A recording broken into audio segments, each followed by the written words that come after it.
President of the United States. Look at the lines.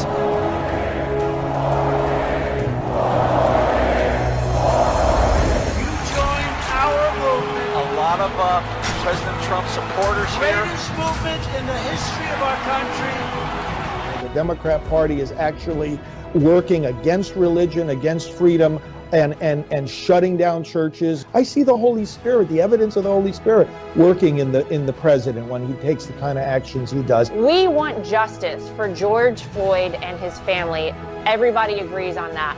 But this utter destruction and violence is not the way to do that. And President Trump brought this back again to the country. With Joe Biden, he hasn't even condemned Antifa. Just think about that for 1 minute. He hasn't condemned the rioters. If you voted for Trump, you ain't black. You have a problem figuring out whether you're for me or Trump, and you ain't black. I had to look at myself black, because some people say, "Herschel, you're not black." I'm like, no, I am black. HBCUs and the things that the president has done to invest and to support the black community, that's how we grow out of this. Defunding the police is insane. The police are what protect us all from anarchy. We are one people, one family, and one glorious nation under God. We will make America great again. Welcome to Team Trump Online.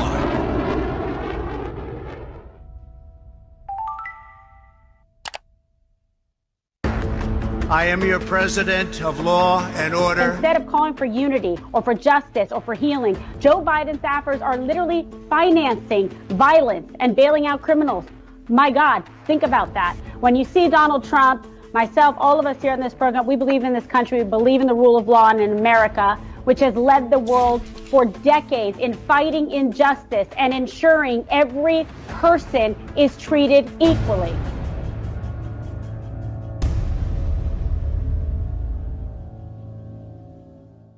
Good evening, everyone, and welcome to Team Trump Online, Law and Order. I'm Kimberly Guilfoyle, Senior Advisor to President Trump's re-election campaign and the National Chair of Trump Victory Finance Committee. Be sure to like and share this podcast with all of your friends. And with me tonight is former New York City Mayor Rudy Giuliani, and later this evening, we will hear from former Chester County, Pennsylvania Sheriff Bunny Welsh and Bristol County, Massachusetts Sheriff Tom Hodgson. So, Mayor, how are you? And thanks for being with us tonight. I am, under the circumstances, I'm doing well. And you? All right. We're hanging in here. We're hanging in here. We're going to make America great again. And then we're hanging in here. We're going to make America great again. And then we're going to keep America great. God bless. Well, this is truly a radical extremists have truly taken over. The nation's police exist to protect Americans from real threats to their lives and to property. And I don't think the Democrats know whatsoever the repercussions of what they are demanding. Mayor, President Trump has said he is the president of law and order. And when you were the mayor of New York City, people thought of you as the mayor of law and order. What exactly does it mean to disband the nation's law enforcement, and what are the dire consequences? Well, you know, Kimberly, with all that impeachment craziness and making up of crimes, trying to frame the president for crimes, and then some of the hysteria even about the shutdown, I thought I had seen everything from the Democratic Party. I never imagined they would try to shut down police departments. I mean, that's insane. I think what's happened is the radical fringe has completely taken over. Emotion has taken over, anger, hatred. They no longer can think rationally. Right. I mean, how can you possibly shut down or substantially reduce a police department after what we just saw? We saw 50 American cities, easily 40 of them burned. The damage in our cities is much greater than the crooked media is shown. I mean, I'll take you on a tour of New York. I don't have to, you know it. Mm-hmm. But I'll take anybody that wants on a tour of New York. This is the biggest damage we've had done to us since our last Democratic mayor in this city. We haven't had a riot since our last Democratic mayor in this city. I had no riots. Bloomberg had no riots. The riot that happened could have been prevented in New York, in Minneapolis. And remember, they all happened in Democratic cities. It's so true. I mean, please, you can't ignore it. It isn't one, it isn't two. You got 30 Democratic mayors. Some of those cities have been governed by Democrats since maybe even before I was born. Yeah. Take Baltimore. And all it's done is deteriorate. And all they do is blame it on somebody else. And now maybe, finally, the American people, particularly those who reflexively vote for Democrats, will understand they're getting double-crossed. You know who need the police the most? The minority community. The sheriff will tell you, anyone will tell you, this is just reality if you care about human life. The victims of violent crime, unfortunately, in a city like New York, are 70% minority, 80% minority.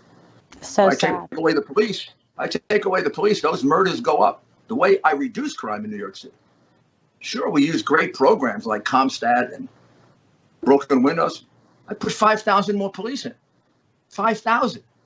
And we cut, between Bloomberg and me, we cut murder by almost 80%. I did it 60. He did it 18. Think about all the minority lives we saved. We were saving mostly the lives of black men, which I'm very proud of. Absolutely. And because their lives are as important to me as anybody else's life. I don't look at it as, white lives, black, they're all my citizens. So I took the police out of the white neighborhoods who got angry at me for doing it. I put it in the black neighborhoods. Where they were needed. Because that's where they were needed. And that's where, even when they say the police confront blacks more often, the only reason they confront blacks more often, because blacks call in information about how they've been victimized more often by a factor of about 8 to 1. Yes. So what am I supposed to do? Because some idiot liberal is going to say it's discrimination, avoid those calls, or do an equal number of whites and blacks. That would mean, since men commit 90% of the crime, I should search women 50% of the time, just to be fair. Right. It's unbelievable absurd. because it's so idiotic. it's so absurd. Ignorant. The Democrats and the liberals are making minority communities unsafe with their policies. They are reckless, total reckless disregard for public safety, community safety, for the children that are trying to go to school, for all of the above. And it's very sad, Mayor, unfortunately, the current New York City Mayor, Bill de Blasio, has also jumped on this dangerous bandwagon to defund the police. And he intends now to shift the NYPD funding to social services. Now, Mayor Guiliani, under your leadership, crime in New York City reached record lows, as you were just mentioning. But now that historic progress is in danger, it's really being threatened by these policies. What will happen to New York City if Mayor de Blasio follows through with his plan to cut the NYPD budget? Well, what's been happening? Crime's been going up in New York City. We had a day the other day where 7 people were shot within 3 miles of each other, within 12 minutes of each other. I mean, we have a big uptick in burglaries, 50%. We have an uptick in murder, big uptick in murder. What I'm afraid of is, and this gets to the broken windows theory, all of those demonstrations that turned into riots, that's very dangerous. It says to a lot of people who are a little unhinged, oh, I can get away with that. I have no doubt that the decision of the mayor in Minneapolis to let them take the police department and burn it, and then a couple more, led to a lot of this, because everybody else said, look what we can get away with. Sure. You either give a sense of lawfulness or lawlessness. And the minute you start giving a sense of lawlessness, it breaks out all over. And same thing in New York. Now, the mayor cutting the police in this city after what he let happen to this city for 8 days is outrageous. Oh, I know. And just to get a sense of how phony they are, the Democrats, has any of them mentioned Captain David Dorn? No, so sad. Who was shot in the head because he was guarding for nothing as a volunteer. Yeah, his friend's store. And these people, he was in the way of their being able to take jewelry, clothes. It wasn't about protest. He was in the way of their stealing. So they blew him away. He's a black man. So sad. I don't know. His life matters, by the way. It matters to me. I didn't see any signs for him with the Black Lives Matter people. No, it's sad. It's so hypocritical. I've been around long enough to know you don't give me this phoniness that you really care about Black lives when you don't care about Captain Dorn. You don't care about the 28 people that were killed in Chicago over one weekend. Absolutely. 28 people killed. 80. Why isn't Black Lives Matter over there? I guarantee you, 80% complaining and of them are protesting about it. Exactly. Yeah. How come not a protest in Chicago about let's save these lives? Mm-hmm. They're important to us. They're our citizens. I care about them. I cared about them enough in New York to sacrifice from the white neighborhoods to make the black neighborhoods safe. Sure. And that's how it should be. Before me, all they ever cared about is staying in office, and some of them cared about making their wives wealthy. Yeah, it's disgusting. I want to talk to you about Antifa and some of these other radical groups that are literally using George Floyd's death as an opportunity to riot and steal and loot and destroy American cities, American jobs, American lives. So many even minority entrepreneurs just shattered dreams because of what they're doing. And many of our nation's state and local leaders actually failed to step up and defend their own residents. They stood by and let it happen. Absolutely right. Yeah, and President Trump called on the governors and he called on the mayors across the country to deploy the National Guard to sort of, quell the riots. Now, Mayor, you know better than anyone how to handle crime. From your personal experience, what are the actions that you have seen President Trump take as a law and order president to restore peace? And do you think that it's going to resonate with the American people? In many cases, in many of these cities, he's the only one that was talking about the importance of the law. We had a Democratic mayor and a Democratic governor that basically had the police standing by watching crime for 2 or 3 days. It was the most absurd thing as a person who's been in law enforcement all his life, with 5 uncles who were police officers. I'm watching people getting beat over the head, and the police officers are watching. I don't know what are they cameramen? It's not the police officers' fault. They're being held back by these left-wing mayors who they think they're going to get their vote. I don't know. It's really crazy. And the president was the only voice of reason. First of all, he did something no other president ever did. He brought the FBI in faster than Obama ever did, than I ever remember the FBI coming in. I used to do that work for the FBI. Sure. Yeah. It usually take you 3, 4, 5 days to evaluate. He had it in there within less than a day. He spoke up about it immediately. Unbelievable. He made it clear how disgusted he was about what the police officer did. And Kimberly, we were on the verge of having unity. Every left-wing person, every right-wing person agreed that what happened to Mr. Floyd was an outrage. I heard people who are very pro-police all their life. People like Dan Bongino and Bernie Kerik, both cops, right? Yep. They were more outraged than the other side.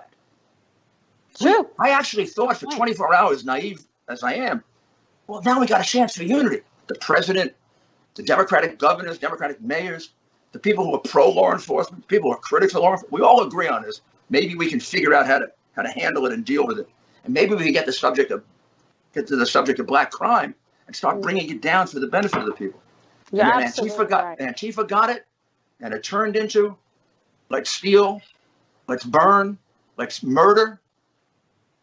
And, it's outrageous. What does looting, Gucci? What does Gucci store or Louis Vuitton store or any of this have to do with the memory of George Floyd or excessive force or, quite frankly, good versus evil? Opportunity to steal, sell stuff on the streets. It's just ridiculous and it's just shameful because, like you said, we were this close to a total unifying message where everybody said, yes, what happened there is evil, pure evil versus good and the right thing to do in working to help and keep communities safe. But I want to talk to you about Joe Biden, who has proven time and time again that he will not stand up to the radical wing of his party. He has simply said he doesn't agree with the defund the police movement, but he has not condemned it. Can you explain to our viewers the serious dangers, the clear and present dangers of a Joe Biden presidency? With these forces that we see in the Democratic Party, and I assure you it's not the whole Democratic Party. It's the worst of the Democratic Party that we're seeing. But they have control of the Democratic Party. And he doesn't have control of himself. I mean, this is not a man that is prepared to lead. It's actually the height of cynicism they're running him. Right. If this man were my father, I would tell him not to make a fool out of himself. Nobody cares about him. I mean, I used to like him until I found out he was a crook. But I still like him enough to every once in a while look at that and say, I feel sorry for this man. I mean, he doesn't know who he is sometimes. He doesn't know where he is sometimes. Well, why isn't his wife sticking up and even saying something about it? I mean, it's shameful. The whole thing. I have had more people to say to me, why doesn't his family stop him? You know why, Kimberly? Because his family made millions selling his office. Exactly. They became millionaires. That son of his who's had so much trouble, he's a multimillionaire. Yeah, 1.5 billion from China, Hunter Biden. That's why they're the first family of China, the Biden family, the Biden crime syndicate. And the Democratic Party is cynical enough to nominate a man who's taken millions of dollars selling his office, both as a senator and vice president. They cover that up. They attack the people who raised him. Number two, he's a man that is obviously cognitively impaired. Yes. It's not just little, it's substantial. And we expect him to get control of this completely out of control Democratic Party. God help us. Nancy Pelosi. Yeah. I mean, she caved into them. Mm-hmm. This isn't the Nancy Pelosi I remember of 2 years ago. AOC is running the House. She just like the police officers who had to take a knee, which is shameful. Now we got the entire Democratic Party has taken a knee. And if we're not careful, we're going to all have to take a knee. I'm not going to do it, but maybe they'll put me in prison if I don't do it. It's out of control. It's out of control. And then look at the dangerous dictatorial tendencies you saw on the part of those Democratic governors.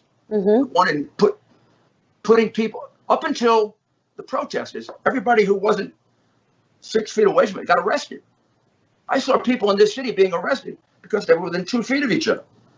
And the mayor had 4 press conferences angry at them. It's so sad. The mayor in Chicago got really angry. And then they found out she went for a haircut.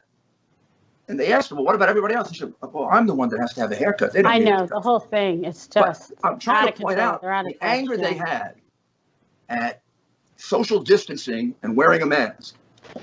Literally no anger about the murder, the mayhem, the destruction of minority businesses, the destruction of neighborhoods, the example of lawlessness given to the young people of this country. They had no concern about that. And finally, all of a sudden, coronavirus went over. It's so true. You know why? I saw 5,000 people walking over the Brooklyn Bridge on Saturday. Mm-hmm. And about a quarter of them had a mask on. And most of them were within 1 inch of each other. And I had a city that was in fear of being within 6 inches a week before. There is something wrong with these people. If there's going to be a Democratic candidate, they need somebody very strong who can discipline them. Instead, they have a man who's mentally deficient. And that's part of the reason why I think they're running him. It reminds me a little of Mueller. I didn't understand the Mueller thing completely until I realized that Mueller's out of it. And it's so true. The lunatics were running the asylum. Mueller didn't know who the heck he was. Right. I don't know where they find these people, but I don't know. can't But imagine guess if what? the Republicans did any of these things. Yeah. I mean, imagine, Kimberly. Imagine if one of the Trump sons got $1.5 billion investment from China. Would they ask any more questions? Imagine if Don Jr. took $1.50, they'd be all jail, treason, this, that. He would come home. I was trying to stand in front of the TV because it would say like in the banner on CNN, Don Jr. guilty potentially of treason, punishable by death. I was like, I hope you have by death. Right. Yeah, I mean the whole thing is ridiculous. If he forgot to pay a bill. Yeah, for a 6-minute meeting that he walked out of. But that double standard is another thing that we should raise to the American people. They have a chance in this election to do 2 things. In addition to electing the president who probably had the best record in his first term of any president I ever remember, and who delivered more for the minority community than anybody I ever remember. Absolutely, fact. I mean, he promised them he would do it. I remember the speeches. I was there with him when he said, you have nothing to lose. It was kind of funny. I think people thought he was kidding. They don't realize that when he makes a promise, he kills himself trying to keep it. He's gonna keep it. And the ones that he hasn't kept, which are very few, he'll keep the next term. Give him a Republican Congress, it'll get it done. But he promised them he would. I don't think they ever believed he would change it as much. And give him a chance now. He'll restore this entire economy. We already had a big surprise a week ago. Yeah, with the 2.5 million jobs. Oh, yeah. They're like, oh, 10 million jobs. Down. Yeah. We were going to lose 9 million. We gained 2.5. I love it. And they look like. I know, they're like, oh gosh, they're bummed out that more Americans didn't lose their job. You know, but here's about these people. They have lost their minds, Mayor, but we have not lost our way. So I got to tell you, it's always a pleasure. Thank you so much for joining us. God bless you. I can't emphasize enough how important this election is.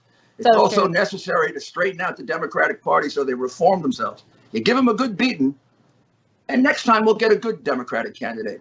Maybe we'll have a better Republican, but that's the way it should be. There should be a good Republican, a good Democrat, and then we pick the one we ideologically agree with. Exactly. We can't have a guy that's taken millions for his public office and also has a hard time knowing where he is any time of the day. Yeah, selling out America and American dreams. And no, not with not with Trump. Not with Trump in the Oval. It's not going to happen. So thank you, Mayor, for joining us. And good luck. You're doing a great job, by the way. Thank you. You're the best. And again, be sure, everybody, because that was fire, right? We love it. Be sure to like and share this broadcast with your friends. And we're going to be right back after this short commercial break with more Law and Order. Stay with us. Thanks, Mayor. I'm Donald Trump, and I approve this message. My administration will take all necessary steps to safeguard our citizens from this threat. Hysterical xenophobia. Giving Americans a false sense. Is it accurate that if these steps had not been put in place, it could have been 2 billion people dead here in the United States? Yes. No matter how hard they try to stop us, they can't. We built the greatest economy the world has ever seen, and we're going to do it again. Together, we're beating back the invisible enemy. What the federal government did was a phenomenal accomplishment. Through it all, the world has witnessed the unyielding resolve of our incredible American people. Promise made, promise kept. And I'm fighting for you, and I love doing it with everything that I have. And you know that. With the grace of God, we will win this war, and we will win this war quickly. And we will make America great again.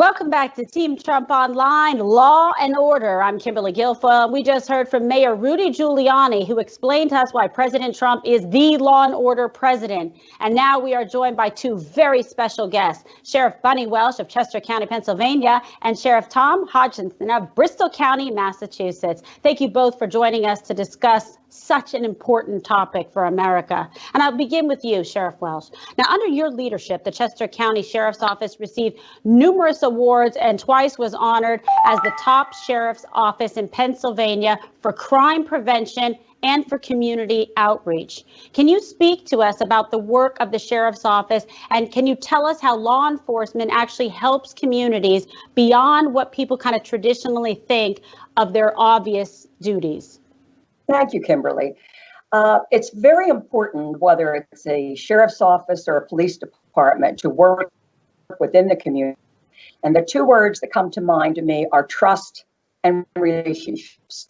And whatever builds those trust relationships is vitally important to the work of the law enforcement. We did a lot of programs with children. A couple were McGruff the crime dog. I think he's known nationally. Tough against crime, and there's a big character that's dressed as a dog, and the children love him, and they talk about crime. The Eddie Eagle program, which is a program to instruct young children in gun safety. And we had another program, the Easter Bunny program, where we visited children in hospitals on Easter. And one of the most important programs in each one of these, the youth programs for young children, was really important in developing trust, because each one of these characters are always accompanied by a fully uniformed law enforcement officer, a deputy sheriff or police officer with badge and gun and full uniform. And it's really important because, for example, we have a program, it's called Shop with the Sheriff at Christmas. And we take 100 children from a wonderful small school, K through 2, they're young children. And many of these children are from very disadvantaged and very challenging backgrounds. Some of them are one or more with a parent incarcerated. Many of them are English second language. Many of them are minority, and they're all challenged in many ways. And we load them on buses and we drive them to Walmart with lights and sirens, and we shop with them and bring them back and have lunch. And what's interesting is how things are transformed in that day. In the morning, many of the children are fearful of the deputies in uniform. And some of them will often say, I don't like cops, I don't like police. My mom says if I'm bad, she'll call the cops on me, which is something terrible. I always cringe when I hear that one. But by the end of the day, after these deputies have shopped with the children, spent time with them, and are having lunch with them at the end of the day, you see the kids sitting on their laps and sitting on the floor and trusting them. So the next time they see someone in uniform, it's a friendly encounter and they're no more fearful. These are the kinds of programs I think that are important to reach out into the community. And of course, that's the children. A lot of the officers and deputies are in youth programs, or they're out playing basketball with the kids, or they're in the youth centers. Sure, which is fantastic. Developing trust and relationships. And with the adults, we have a wonderful local police chief here in Coatesville. He has coffee with a cop, or used to before quarantine. He has coffee with a cop where the residents can come in and have a cup of coffee and talk to the chief. Those kinds of things, whether they're the youth programs or the young children programs, adult programs, where you're building the two things, relationships. And that's vitally important because, you know, one thing that this horrific death of Mr. Floyd brought forth, those who didn't trust police trust them even less. And those who maybe had reason to question. And we have to fix all of that. And I think it starts with programs with kids, families, adults, to build that trust, to build that relationship, to reach out with these community programs.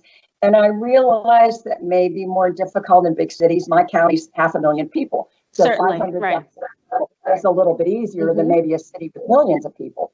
But it can be done regionally. And I think it's important to reach out to families and children and build relationships. Yes, but I totally agree. You know, you have to do that, those type of efforts. You got to humanize the police. I always work with the Police Athletic League, do a lot of outreach with youth groups in the communities and just really try to make an impact. And they understand that, you know, they have families too that they go home to. They have sons and daughters and brothers and sisters, and really just show how much more unites us. And they're there to do a very difficult job they don't get a lot of thanks for. But Sheriff Hodgson, I just want to talk to you because you have been such a strong supporter of President Trump and his policies toward the law enforcement community, and you successfully raised the standards for the Bristol County Sheriff's Office and reformed several elements of your department to fulfill the mission of the office. Now, how has President Trump helped police successfully and supported law enforcement, its mission to serve and protect communities?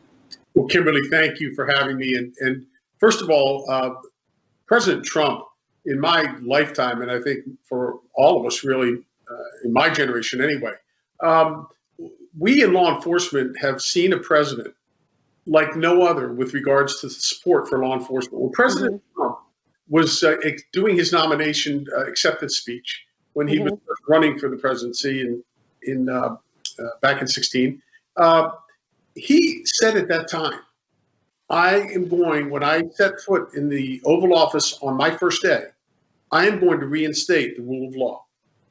And like so many of his promises that he's made early on and kept, he's done that. And he has empowered law enforcement once again to be able to go out, enforce the laws. He's supported us by bringing us, and this is so significant for law enforcement. He's a president who was a problem solver. And when it came to law enforcement, he understood that in order for us to have a republic, to enjoy democracy the way we do in our country, it was critical that we be able to uphold and enforce the laws, because the most fundamental responsibility, the president has said this many times, the most fundamental responsibility of government is to keep the communities and the people in our community safe, to protect their rights, and to make sure that, as I say, that their families are safe. And in those instances where we have to, root out the problem people that are creating crime, the president has been there for us. He's offered grant programs, more grant programs to us. He's given us more equipment that we otherwise had taken away from us when the previous administration was there. It was critical for us to be able to deal with the evolving threats. So important. against law enforcement. And so with regards to what the president has done in so significant around crime and law enforcement, by bringing people like myself, Sheriff Welsh, and other sheriffs, chiefs of police, International Association of Chiefs of Police, he brought him in for the First Step Act before he ever instituted that legislation. He brought us in to talk to us about immigration reform, the impacts the gangs that are coming across our border are having on the people of our communities. He was concerned. He wanted to know about the families in our communities. Absolutely. Loved ones. Yep. The kids, to the drugs that have been pouring in over the southern border, the angel moms and dads. The president wanted to hear from them. And the great thing about President Trump is that as a problem solver, as somebody who brought a business model to government, he understood that in order for me, if I'm going to create policies for this nation that are going to work for people in Main Street, then I have to hear from the people in Main Street. I have to hear from law enforcement. Right. These problems. Totally in touch. People. And then Absolutely. his solutions, like the ones he's created, really have impacted us.